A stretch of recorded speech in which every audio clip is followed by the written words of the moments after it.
ఈ సీన్ ని ఒకసారి చూడండి.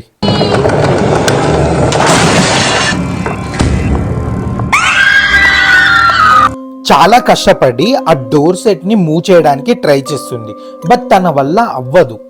ఇంకా కొంచెంసేపు తర్వాత చూస్తే ఆ డోర్ సెట్ కింద నుంచి రక్తం కారుతూ ఉంటుంది. ఆ చిన్న పిల్లోడు చనిపోయి ఉంటాడు.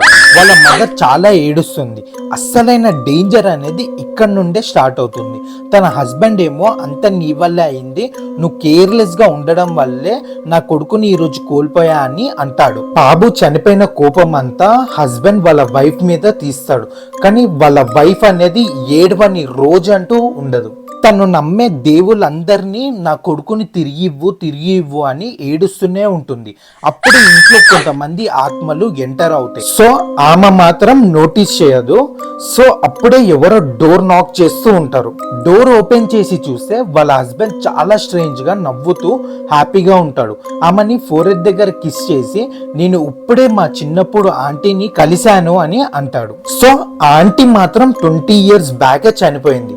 సో అసలు ఈ బాబు మళ్ళీ తిరిగి వస్తాడా? ఇంట్లో వచ్చిన వాళ్ళు ఎవరు? అసలు ఎవరు వాళ్ళు?